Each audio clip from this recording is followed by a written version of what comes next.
테베의 왕 아타마스와 왕비 이노에게 어느 날 위험한 부탁이 찾아온다. 바로 제우스가 바람을 피워나온 아이 디오니소스를 숨겨서 키워달라는 것이었다. 이노는 자신의 동생 세멜레의 아들이었던 조카를 정성껏 돌보며 여자아이처럼 입혀 헤라의 눈을 피하려 애썼다. 하지만 신들의 여왕 헤라를 속일 수는 없었다. 남편의 외도와 그 아이를 돕는 이들에게 분노한 헤라는 복수의 여신 티시포네를 지옥에서 불러왔다. 저들의 정신을 갈갈이 찢어 놓아라.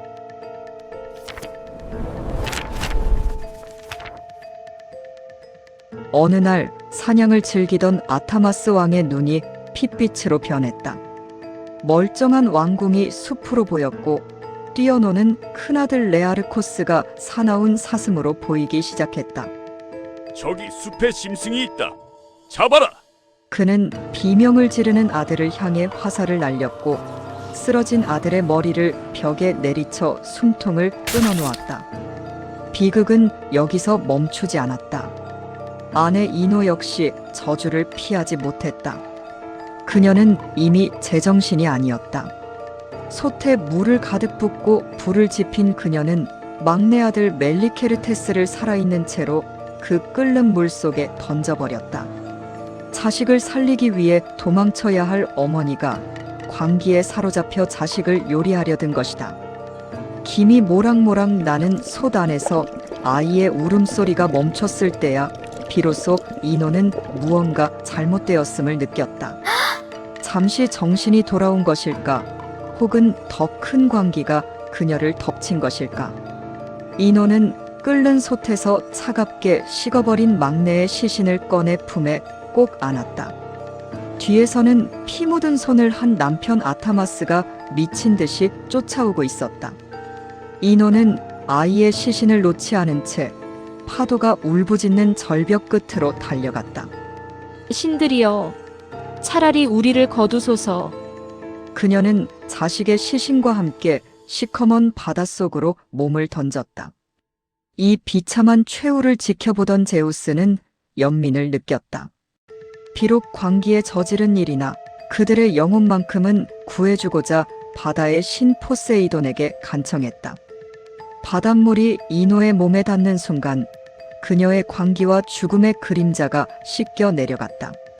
이노는 바다의 여신 레우코테아로, 끓는 물에 희생된 아들은 바다의 신 팔라이몬으로 다시 태어났다. 가장 소중한 자식을 제 손으로 죽여야 했던 부모의 광기, 이것이 바로 신의 노여움이 불러온 그리스 신화 역사상 가장 잔혹한 형벌이었다. 이 비극적인 이야기는 인간의 운명이 신들의 손바닥 안에서 얼마나 쉽게 무너질 수 있는지를 보여주는 서글픈 신화로 남았다. 테베의 오만한 왕 펜테우스는 본인의 사촌인 포도주의 신 디오니소스를 증오하며 신성을 부정했다. 그는 디오니소스를 신이 아닌 풍기문란한 사기꾼으로 몰아세우며 테베의 여인들이 산으로 달려가 벌이는 광란의 축제를 엄격히 금지하고 주동자들을 잡아 가두었다. 어느 날 젊은 전도사의 모습으로 변장한 디오니소스가 나타나 펜테우스에게 축제를 직접 훔쳐보라고 유혹했다. 펜테우스는 여장을 하고 키타이론 산으로 가서 여인들의 의식을 엿보았다. 디오니소스는 여인들에게 펜테우스가 숨어있는 곳을 폭로했다. 신의 광기에 사로잡힌 여인들은 짐승으로 착각해 펜테우스를 공격했고 그의 어머니 아가베가 앞장서서 나무를 쓰러뜨리고 아들을 덮쳤다. 여인들은 맨손으로 펜테우스의 사지를 갈기갈기 찢는 형벌을 가했다. 아가베는 아들의 머리를 사자의 머리로 착각해 머리를 뽑아 죽이고 다시 축제로 돌아갔다. 결국 펜테우스는 산채로 찢기는 비극적인 결말을 맞이한 것이다. 시간이 흐른 뒤 제정신이 돌아온 여인들은 자신들이 저지른 끔찍한 진실을 깨닫게 되고 절망했다. 신을 거역한 펜테우스와 그의 어머니에게는 돌이킬 수 없는 슬픔과 후회만이 남았다. 인간의 오만이 신적인 힘 앞에 얼마나 무력한지를 보여주는 고대 그리스의 핵심적인 도덕적 교훈을 담고 있다. 테베의 왕비 니오베는 세상 부러울 것이 없는 여인이었다. 권력과 부를 가졌을 뿐만 아니라 늠름한 7 아들과 아름다운 7 딸을 두어 모든 이의 부러움을 샀다. 하지만 넘치는 행복은 그녀를 오만하게 만들었다. 어느 날 테베의 여인들이 레토 여신을 기리는 축제를 열자 니오베가 나타나 찬물을 끼얹었다. 보이지도 않는 신을 숭배한다고. 레토는 자식을 겨우 2밖에 낳지 못했지만 나는 이렇게 훌륭한 자식을 14이나 두었으니 나야말로 숭배받아 마땅한 거지. 나를 숭배해. 하늘에서 이 오만한 외침을 들은 레토 여신은 자존심에 큰 상처를 입고 아들과 딸에게 복수를 부탁했다. 순식간에 구름을 타고 내려온 아폴로는 들판에서 사냥과 경기를 즐기던 니오베의 아들 7명을 향해 가차없이 화살을 날렸다. 아들들은 비명지를 틈도 없이 차례로 쓰러졌다. 남편 암피오는 자식들을 잃은 슬픔에 스스로 목숨을 끊었고 소식을 듣고 달려온 니오베는 절규했다. 하지만 그녀는 슬픔 중에도 내 아들들이 죽었어도 남은 내 딸들이 당신의 자식들보다 많다. 내가 레토를 이긴 거야. 오만을 멈추지 않았고 그 순간 이번에는 아르테미스의 은색 화살이 딸들을 향해 쏟아졌다. 딸들이 하나둘 쓰러지자 그제야 니오베는 겁에 질려 막내딸을 품에 감싸 안으며 빌었다. 제발 이 아이 하나만은 남겨주세요. 그러나 신의 화살은 냉혹하게 어머니의 품속을 파고들어 마지막 아이의 심장마저 꿰뚫었다. 순식간에 모든 자식과 남편을 잃은 니오베는 아무 말도 아무 움직임도 할 수 없게 되었다. 그녀의 피는 차갑게 식었고 몸은 딱딱하게 굳어바위가 되었다. 강한 바람이 그녀를 고향 시필로스 산으로 옮겼는데 바위가 된 니오베는 그곳에서도 자식을 잃은 슬픔을 멈추지 못해 지금도 바위 틈새로 끊임없이 눈물을 흘리고 있다고 전해진다. 그리스의 코린토스 지역에는 피티오캄프테스, 즉 소나무를 구부리는 자라고 불리는 악명 높은 강도 시니스가 살고 있었다. 그는 거인족의 후손답게 엄청난 괴력을 가진 자였다.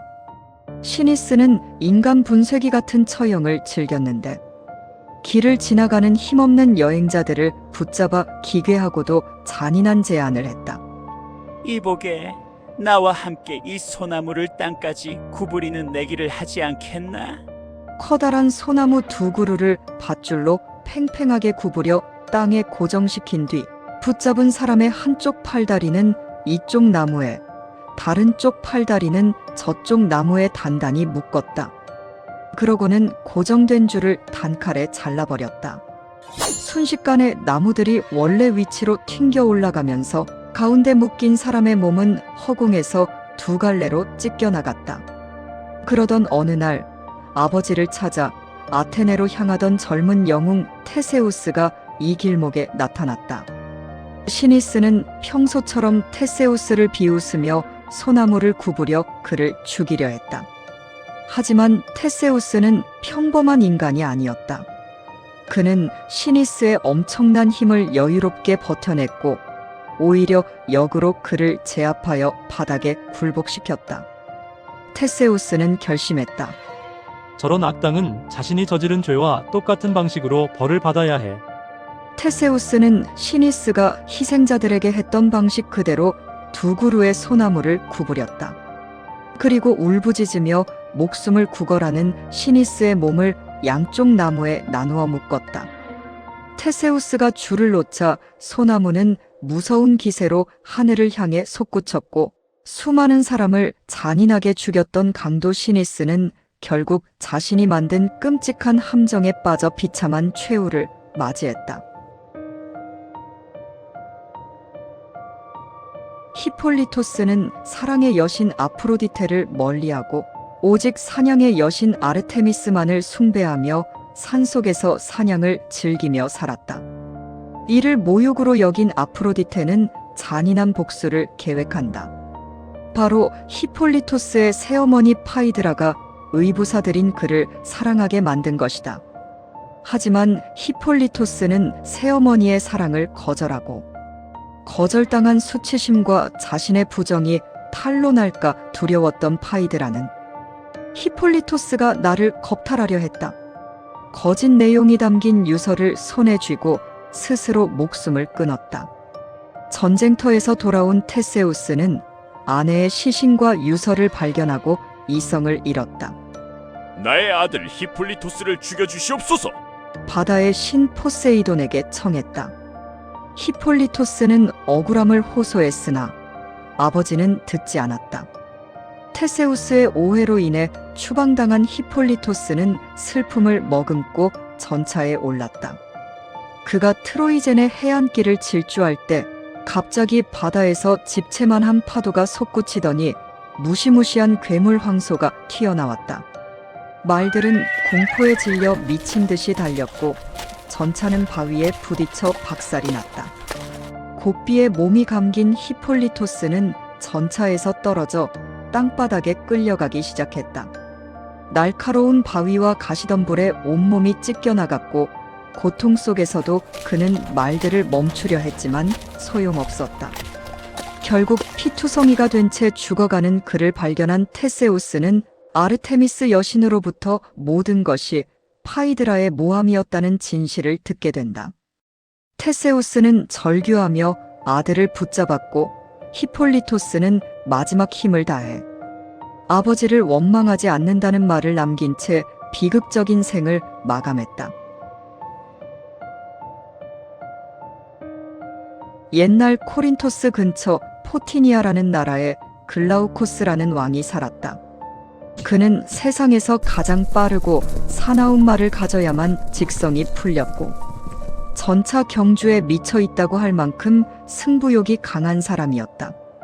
글라우코스는 말들의 힘을 보존하기 위해 자연의 섭리를 거스르기 시작했다. 그는 암말들이 새끼를 베면 속도가 느려진다는 이유로 교미를 엄격히 금지하고 말들을 더 잔인하고 공격적으로 만들기 위해 평범한 풀 대신 인육을 먹이로 주는 천인공노할 짓을 저질렀다. 생명의 섭리를 주관하는 여신 아프로디테는 이 광경을 보고 크게 분노하여 글라우코스의 오만함을 벌하기로 결심한다.